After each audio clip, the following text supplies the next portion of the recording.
사운드 오브 뉴스입니다. 김민아 기자 어서 오세요. 안녕하세요. 들어볼 소리는요? 평창 동계올림픽 개막 하루 전인데 북한 선수단의 입촌식도 있었고 또 컬링 예선 경기 소식도 있었죠. 그래서 벌써 분위기가 참 뜨거운데요. 이런 소리들을 같이 한번 들어보시죠.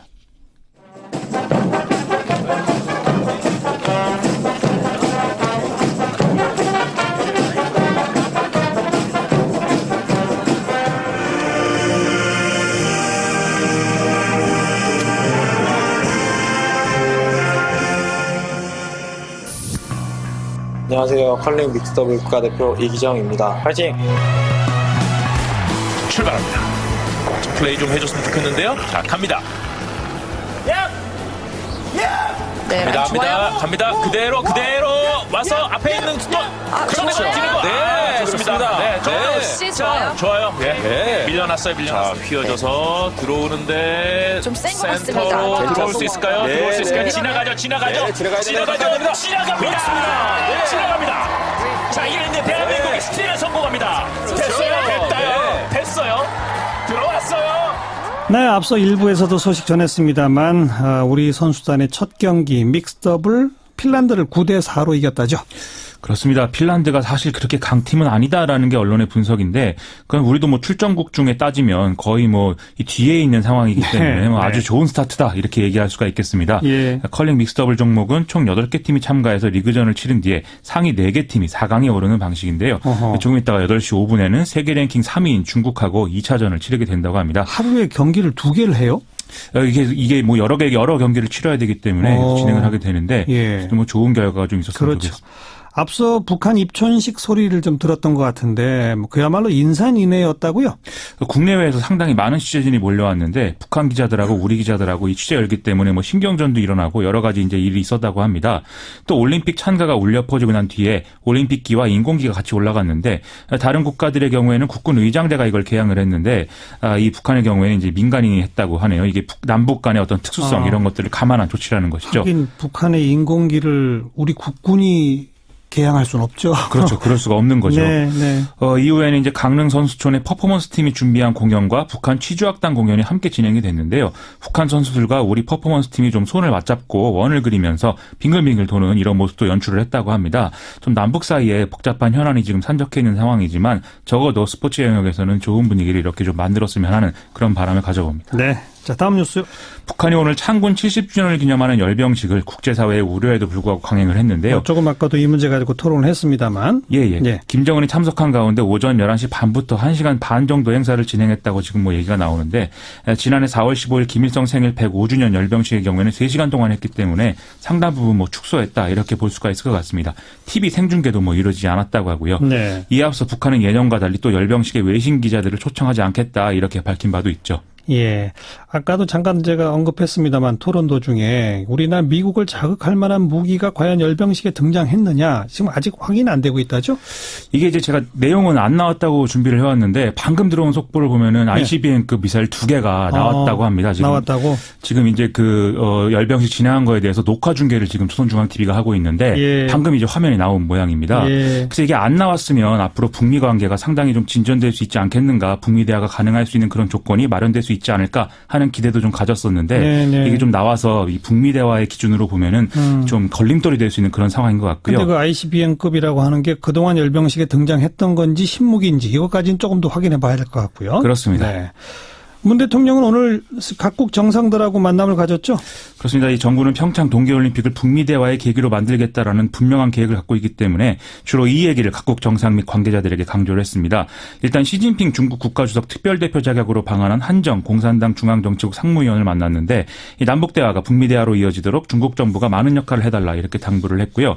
또 오늘 조간신문에도 쭉 등장한 프랑크 발터 슈타인마이어 독일 대통령하고 정상회담 및 오찬을 진행을 또 했습니다. 이 슈타인마이어 대통령은 외무장관 출신이기도 한데요. 이 자리에서 문재인 대통령은 남북관계 개선과 한반도 비핵화는 나란히 함께 갈 수밖에 없다. 이 점을 좀 강조를 했고 올림픽 이후까지 좀 대화 분위기를 이어가서 북미 대화로 발전시키는 게 과제이다. 이렇게 얘기를 했습니다. 미국의 마이크 펜스 부통령도 만났죠? 만나서 환담하고 만찬한다 이런 계획이 예정이 돼 있는데요. 지금은 이제 악수하고 의자에 앉아서 좀 환담을 하는 그런 모습의 사진 정도가 지금 보도가 되고 있는 상황입니다. 예. 이 자리에서도 문재인 대통령은 좀 북미 대화와 북핵 해결 공조 방안 이런 것들을 얘기를 해야 되는 상황인데 최근에 펜스 부통령이 워낙 강경한 발언들을 이어왔고 또 아베 신조 총리와도 이런 부분에서 지금 공조하고 있는 상황이기 때문에 어떤 결과가 나올지 지켜봐야 될 것 같습니다. 네, 주목되는 만찬이에요. 그렇습니다. 다음 뉴스. 새우가 고래를 삼켰다라고들 한 호반건설의 대우건설 인수가 불발됐는데요.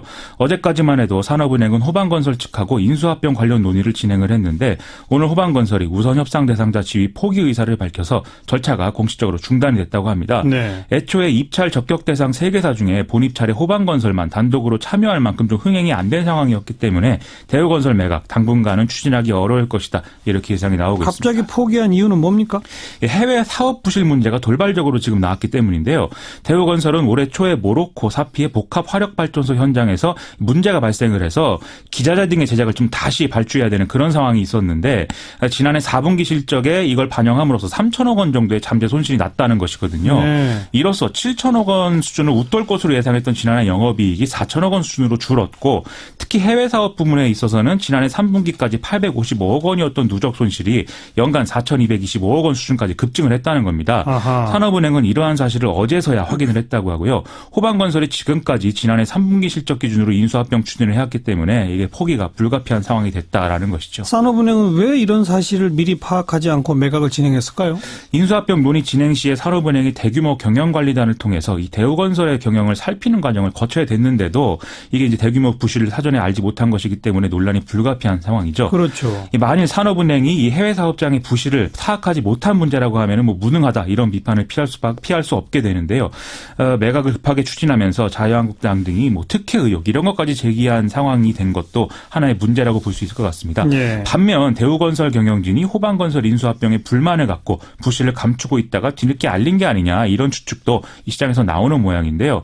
대우건설 내부에서 실제로 뭐 이게 뭐 물 건너가서 다행이다 뭐 이런 반응과 함께 구조조정 등이 이어질 수 있어서 더 문제다 이런 우려가 동시에 나오는 그런 상황이라고 합니다. 하여튼 당분간은 추진되기 어렵다는 게 좀 조금 더 시장에 낙제네요. 그런 상황이죠. 다음 뉴스요. 오늘 법무검찰개혁위가 검찰의 경찰에 대한 수사지휘권을 원칙적으로 폐지하는 내용이 포함된 검경수사권 조정 권고안을 발표했습니다. 다만 수사지휘권은 없애도 검찰에 접수된 고소고발수사, 경찰의 송치사건에 대한 보완수사, 변사사건 수사, 경찰의 영장 신청 시 보완수사 등에 대해서는 검찰이 경찰의 구체적 수사를 요구할 수 있도록 했는데요. 예. 또 경찰 수사 과정에서 사건의 관련자가 편파, 과잉, 지연수사 등에 대해서 뭐 이의를 제기하는 이런 경우에 있어서는 검찰이 경찰에 사건의 송치를 요구하는 권한을 부여해야 한다. 이런 내용도 포함이 되어 있습니다. 또 검찰이 직접 수사하는 경우는 부패, 경제금융, 공직자, 선거 등과 관련한 범죄에 한정되도록 해야 된다. 이런 내용도 함께 포함되어 있다고 합니다. 이 안을 낸 주체가 법무검찰개혁위원회죠. 그렇습니다. 이건 결국 법무부가 만든 거고 검찰 측 의견이라고 볼 수 있겠죠. 그렇습니다. 그래서 이 경찰의 독자적 수사 종결권, 영장 청구권 이런 게 보장됐나요? 이게 경찰은 그 두 가지가 보장이 돼야 수사권 독립이 완성된다 이렇게 주장을 해왔고 경찰개혁위도 그동안 이제 그런 내용의 권고안을 발표한 바 있죠. 예. 그런데 이 법무검찰개혁위의 권고안에는 이런 내용은 포함되지 않았습니다. 아하. 다만 경찰이 부당하게 영장이 반려됐다 이렇게 판단할 경우에는 외부위원이 다수인 영장심사위에 이의를 제기해서 2차 판단을 구하는 길을 열어놓도록 한 그런 대목이 있다고 하는데요. 네. 이 검찰 내부는 어쨌든 이것과 관련해서 권한을 완전히 빼앗기는 건 아니니까 좀 안도하는 그런 분위기라고 하는데 하지만 경찰 측은 지금 언론을 통해서 여러 가지 반응을 내놓고 있는데 이런 권고안은 사실상 아무것도 바꾸지 않겠다는 것 아니냐 눈 가리고 아웅이다 뭐 이런 내용이 다수라는 그런 얘기입니다. 그러니까 경찰 측 의견과 검찰 측 의견이 지금 다르잖아요. 그렇습니다. 어떻게 해야 이게 정리가 됩니까? 정부안으로. 일단 향후에 법무부 장관, 행정안전부 장관, 검찰총장, 경찰청장 이 4자가 참여해서 본격적인 검경수사권 조정안 마련 절차에 들어가야 한다고 하는데요. 하지만 지금까지 말씀드린 대로 수사 종결권, 영장 청구권에 대해서는 입장 차이가 그야말로 극명하기 때문에 논의가 잘 될 것이냐 이거 참 아무도 장담할 수 없는 상황인 것 같습니다. 그래도 정부안을 확정 지어야 국회에 가서도 야당하고 협상을 해야 되니까요. 그렇죠. 참 첩첩산중인 것이죠. 다음 뉴스요. 경찰이 신현희 강남구청장에 대해서 구속영장을 신청했습니다. 구속영장까지? 그렇습니다. 직원에게 줘야 할 경력금과 포상금을 빼돌려 쓰고 동생 남편 박모 씨의 취업을 구립요양병원 위탁운영자에게 요구한 그런 혐의인데요.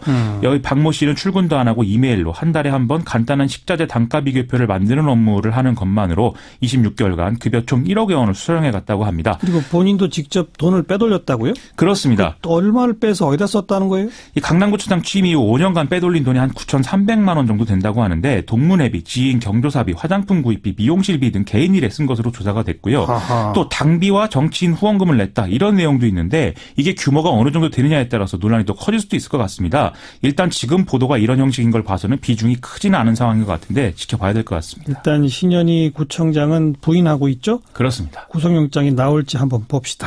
수고하셨어요. 고맙습니다. 김민아 기자였습니다.